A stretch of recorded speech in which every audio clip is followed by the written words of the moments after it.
What's going on, everybody? This is Afro Think Tank.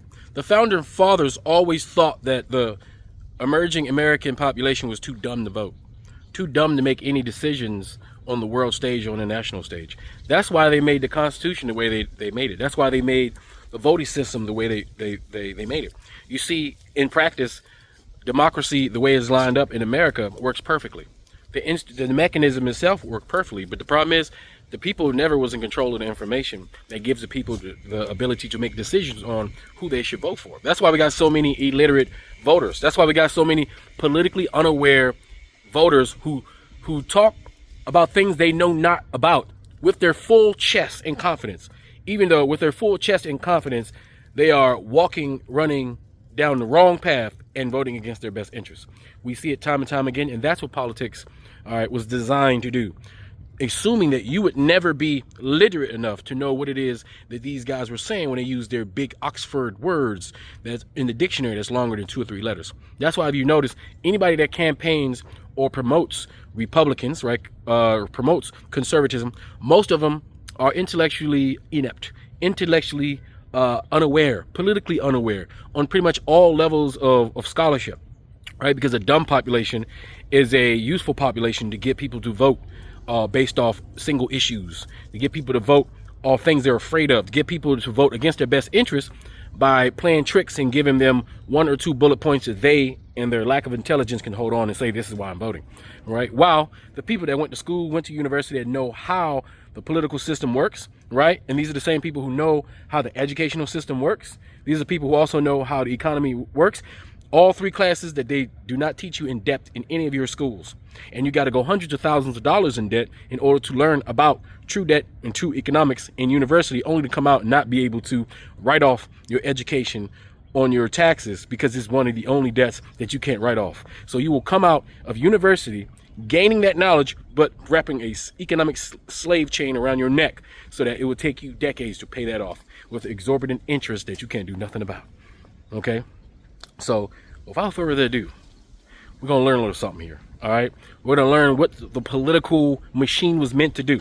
And keep in mind, most people, human beings, were illiterate a couple hundred years ago.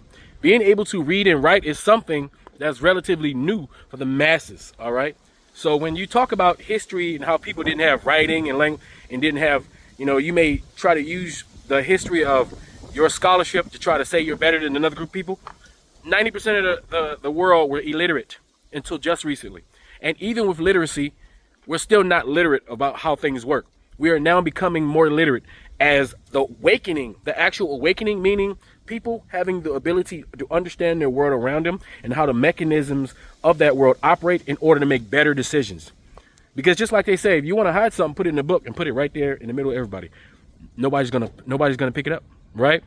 But right now things are being blasted on TV. Things are being blasted. Information is being delivered in shorts, in small bits, in long bits, in so many different ways that even a person who's criminally uneducated somehow accidentally, right, becomes educated on certain things, right? Even though they usually resist it because of cognitive dissonance. Something that's also trained within us to maintain the level of ignorance that we have in order for the politicians to be able to sway us one way or another, right? Once the population is woke, aware, once everybody can see everything on the table, then those politicians can't use word salad to manipulate us, all right? So keep in mind, that is the key. So no matter the mechanisms they put in place, we the people still have the power as long as we know how to harness and control and aim that power at targets that benefit us instead of aiming it at each other, right? Because that never, in the history of politics, ever benefited the layman, the normal, the average person. Anyway, that's all I got to say for now, guys. Tell me what you guys think in the comment sections. Afro Think Tank, learn something, teach them. I'm out. We are taught that the Constitution was built to give power to the people.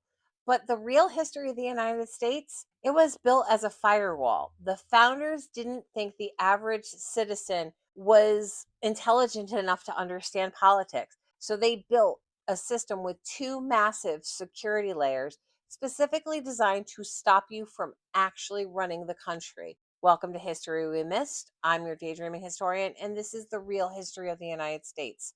We are in Unit 8, and we are looking at the Constitution and the founding documents. If you think about the U.S. Senate Senate, think about the US Senate. Until 1913, you didn't vote for your senators.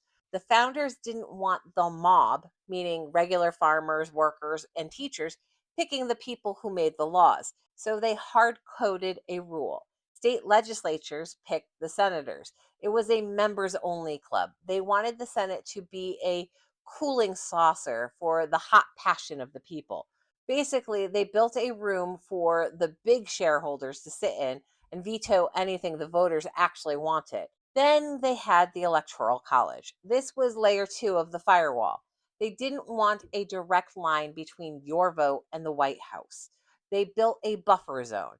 You don't actually vote for a president, you vote for a group of electors. Originally, they were supposed to be the elite or the system admins. You could look at your vote and say, actually, the people are wrong, and pick someone else. And here is the legacy code we keep talking about. The South knew that if the president was picked by a direct vote, they would lose every single time because so much of their population was enslaved. By basing the Electoral College on total population, including that 3/5 count, the South got to use their enslaved body count to boost their power. It gave the Southern investors a super vote. That's why for 32 of the first 36 years of this country, the president was a slaveholder from Virginia. The firewall wasn't just stopping the mob, it was protecting the slaveholding monopoly. We still live with these 1787 security protocols. We're the only modern democracy where you can get millions more votes than your opponent and still lose the job. The system isn't broken. It's doing exactly what it was designed to do. Isolate the mainframe from the actual users. This is the history they don't want you to see. It wasn't about fairness, it was about control.